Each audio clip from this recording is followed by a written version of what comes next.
Hey everybody, Josh Peck here. So some interesting stuff. Harvard University has uncovered this DNA switch that controls genes for whole body regeneration. We could actually see a future where human beings are able to regrow their limbs that have been lost. Now, is this getting too far into gene editing and stuff like that, where people aren't becoming, or people are becoming something other than human?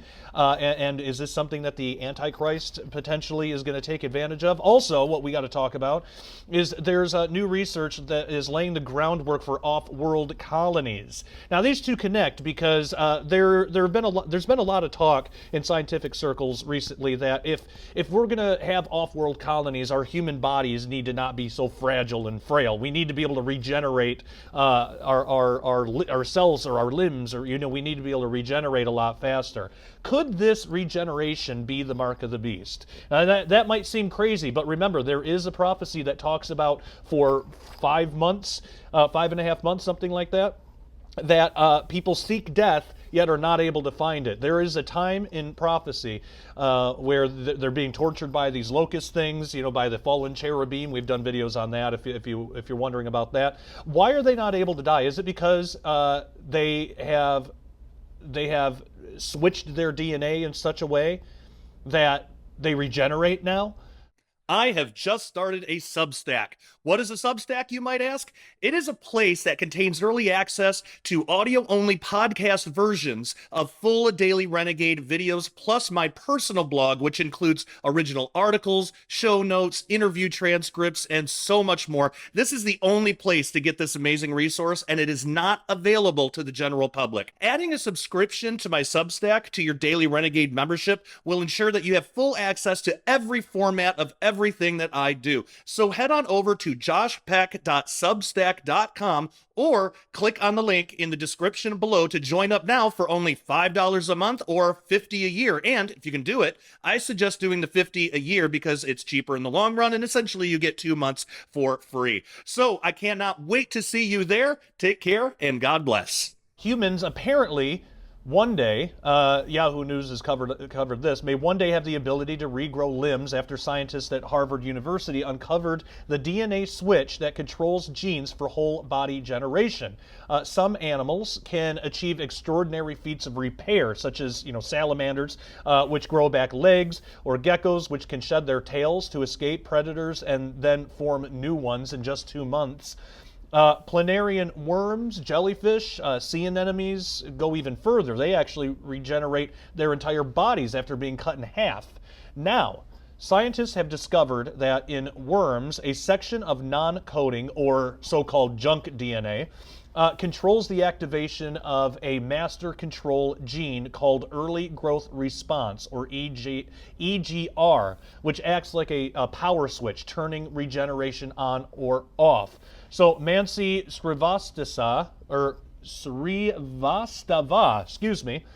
said he's the assistant professor of organismic and evolutionary biology at Harvard University, says, quote, "We were able to decrease the activity of this gene, and we found that if you don't have EGR, nothing happens. The animals just can't regenerate. All those downstream genes won't turn back on, so the other switches don't work, and the whole house just goes dark," basically, end quote. So these studies were done in 3 banded panther worms. Scientists found that during regeneration, the tightly packed DNA in their cells starts to unfold, allowing new areas to activate, but crucially, humans also carry EGR and produce it when cells are stressed and in need of repair. Yet, it does not seem to trigger large-scale regeneration. So, do scientists now think that this gene can be activated where human beings can actually start regenerating on a larger scale? That is the question.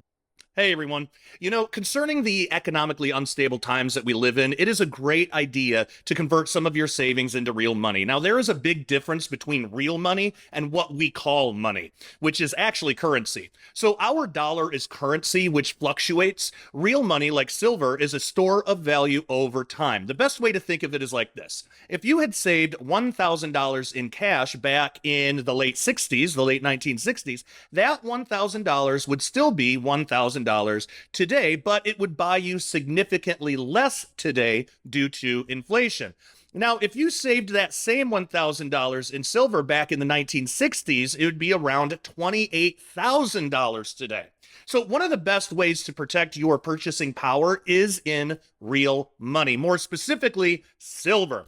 Now, you can buy and have the metal shipped discreetly to your door, and what most people don't know is that you can actually convert your IRA or even your 401k into physical silver rather than having all your life savings tied up in the paper fiat system, which is, of course, subject to hyperinflation.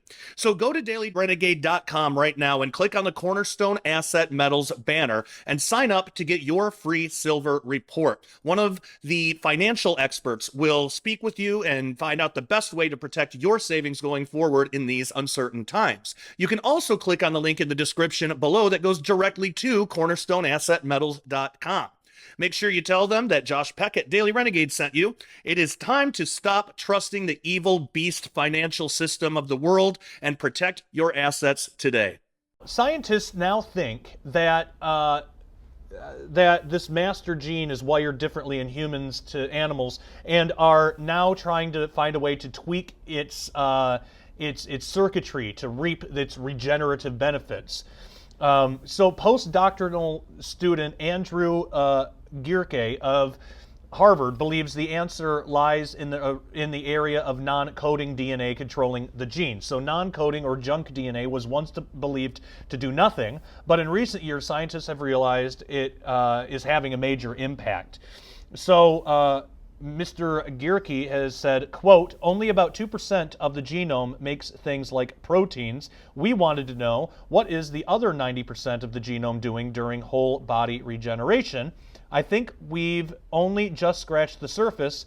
We've looked at some of these switches, but there's a whole other aspect of how the genome is interacting on a larger scale, and all of that is important for turning genes on and off, end quote. So, marine animals, like the moon jellyfish, are masters of regeneration, and some have been found to clone themselves after death. What a terrifying prospect. Now, in 2016, a Japanese scientist reported that 3 months after the death of his pet jellyfish, the sea anemone-like polyp rose out of the degraded body and then astonishingly aged backwards, reverting to a younger state.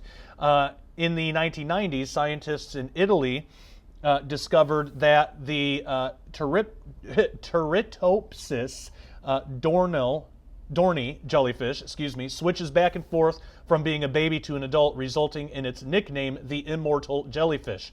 So Dr. Srivastava added, quote, the question is, if humans can turn on EGR and not only turn it on, but do it when our cells are injured, why can't we regenerate, end quote. And then he also added, quote, it's a very natural question to look into the natural world and think, if a gecko can do this, why can't I? The answer may be that if EGR is the power switch, we think the writing is different. What EGR is talking to in human cells may be different than what it is taking to in the three-banded panther worm, end quote. And that research was published in the journal Science, and also Yahoo News reported on this. And you know, this asks another question too. If we do have that lying dormant inside of us, was there a time in our ancient history where this regenerative gene or DNA thing was switched on? Was there a time it was turned on? Was there a time that God turned it off for some reason? Because I mean, if you take the ages, the lifespans in the book of Genesis, literally, there was a time where human beings were living past 900 years old.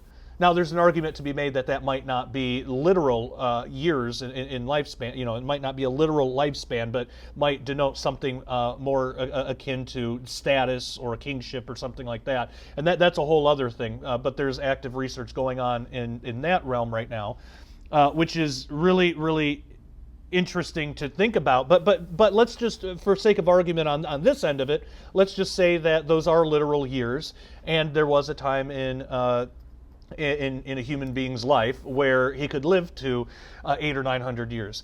Now, after the flood, we see that drop off. We see the lifespan drop off significantly.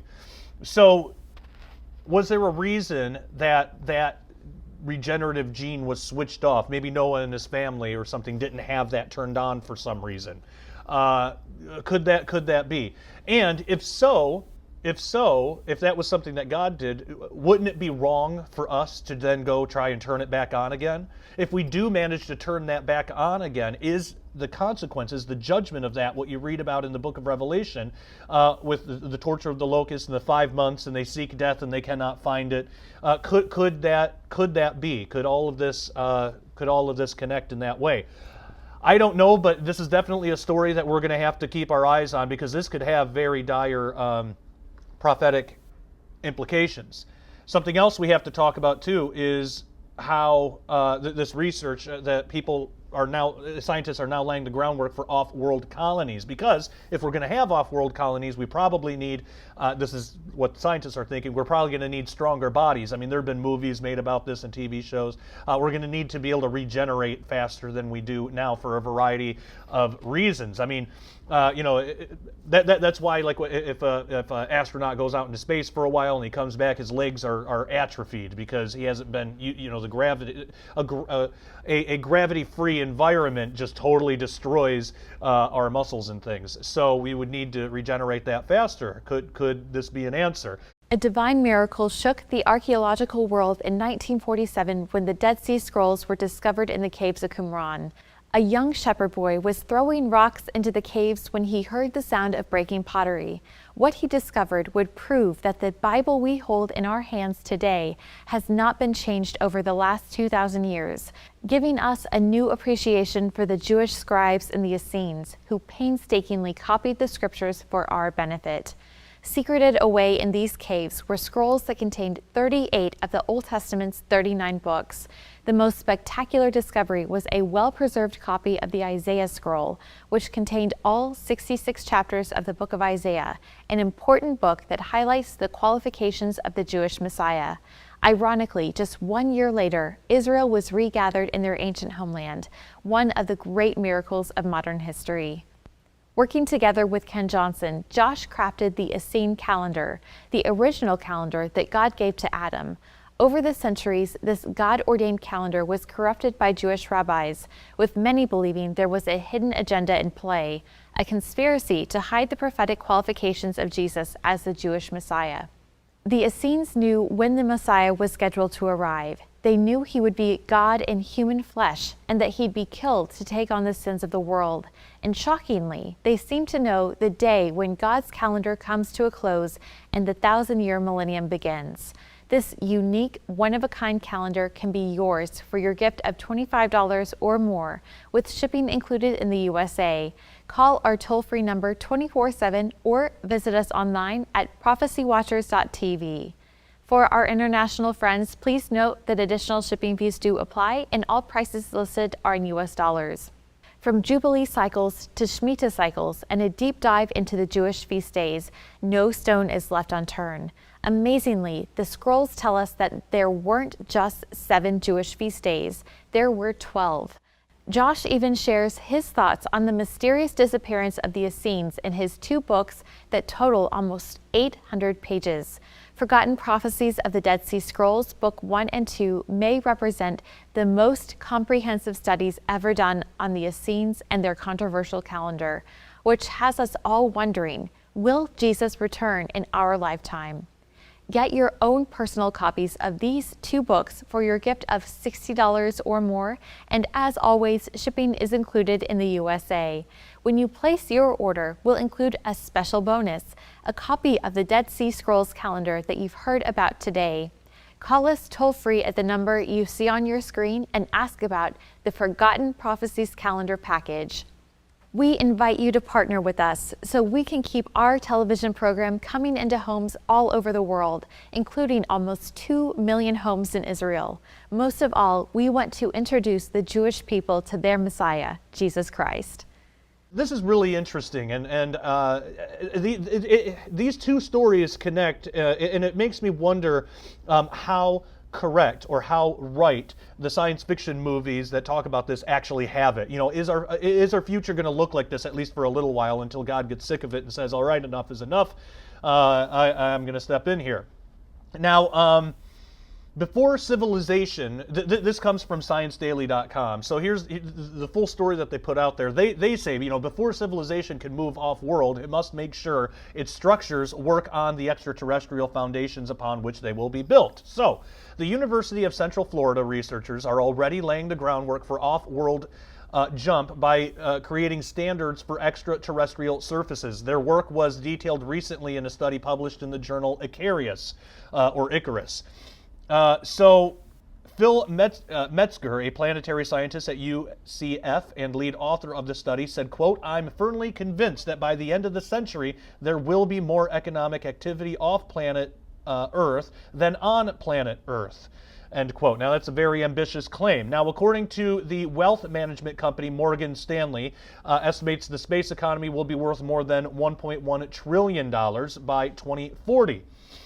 Metzger says, quote, "With economics moving in that direction, it's important for us to get a head start trying to create regulatory and engineering environments to make sure everything is done safely and justly," end quote. Now, in the study, Metzger and the team of researchers outlined standards for simulated extraterrestrial surface material and then applied the standards to a simulated extraterrestrial surface material created in the Center for Lunar and Asteroid Surface Sciences Exolith Lab housed at UCF. So while extraterrestrial surface material can range from lunar soil to Martian dirt, Metzger says, and the researchers created standards specifically for asteroid surfaces in this study. So the team measured mineralogical composition, elemental composition, densities of rocks and crushed rocks known as regolith, mechanical strength, magnetic susceptibility, volatile release pattern, and particle size destruction. So the standardization is highly needed, Metzger said, as previous attempts at creating simulated extraterrestrial surface material have used everything from floral foam to beach sand. So if tests are performed on simulant that isn't similar to the real thing or is not suited for the test, then it makes the test results invalid, Metzger said. So he says, quote, "We have to communicate what the properties are so everyone knows its limitations so that they won't use it for a test. It wasn't designed to simulate," end quote. The researchers also applied their standards to a simulant created in UCF's Exolith Lab, and they compared the results to measures of Auguril, a meteorite that fell in France in 1864. Meteorites are meteors that survive entry through the Earth's atmosphere and they land on the surface. Meteorites are often correlated to certain asteroid types and may be used as reference material for creating asteroid simulant in lieu of having access to an actual asteroid for comparison. So, these guys are all in on this study. And, we're always hearing, we're hearing more and more every day about these missions to asteroids. There's something about asteroids that's really interesting to scientists today. They can mine for materials and things like that. But to actually have manned missions to something like that, to have a human there instead of a machine, it's better in some ways because a human being can make decisions that a computer might not be able to. So to be able to do that, again, that harkens back to the last one. Well, how is a human being going to survive in space for prolonged periods, for years or decades even? How are we going to have off-world colonies where generations and generations of human beings are able to survive in non-Earth-like conditions? Well, the answer could be in the first story that we talked about. And if that happens, if they create a way to just regenerate, and that could be a time where, just like the time of the Tower of Babel, God might say, okay, we got to step in here because, look, now they're going to be able to achieve all that they dreamed to achieve. They're going to be able to do anything that they do and reach into heaven. There's a lot of parallels there. That's interesting to think about. Could we see a repeat of the Tower of Babel narrative, but instead of being split up, instead of human beings split up and scattered, you'll have the ultimate division of sheep and goat. That's when Jesus himself will return and say, all right, now is the real separation. What you saw at the Tower of Babel, that was just a dress rehearsal. You know, that was nothing. Now Jesus Christ himself comes back, returns, and separates the sheep from the goats. Is that what could start this whole process? Of course, I'd love to know what you think about it. It's really interesting to think about, and how this could all work out prophetically. But I want to know what you think. Leave a comment or question. All that being said, I'm looking forward to reading your opinions. Thank you so much, and until next time. Love you all. Take care. God bless. You know, if you are a Bible-believing Christian who opposes the kingdom of darkness trying to run the world right now, then you are a renegade to the satanic system. We here at Daily Renegade wear that badge proudly. So, if you're a renegade as well, head on over to dailyrenegade.com right now and get a membership today. You'll get our full catalog of Sharpening Report episodes and Daily Renegade update videos on topics such as Bible prophecy, science, technology, the Nephilim, aliens, and so much more. All of our episodes at Daily Renegade are early access, so as a member, you'll get the videos before anyone else does. Daily Renegade also offers videos not available anywhere else due to social media censorship. We also have a community page only for members where we can all fellowship together without fear of censorship. It's basically the best of Facebook and YouTube rolled into one without any of the garbage. Memberships are only $10 a month or $100 a year, and if you can do it, I suggest getting the $100 a year because it's cheaper in the long run, and essentially you get 2 months for free that way. So come join our family of renegades at dailyrenegade.com right now. The link is in the description below, and we'll see you there.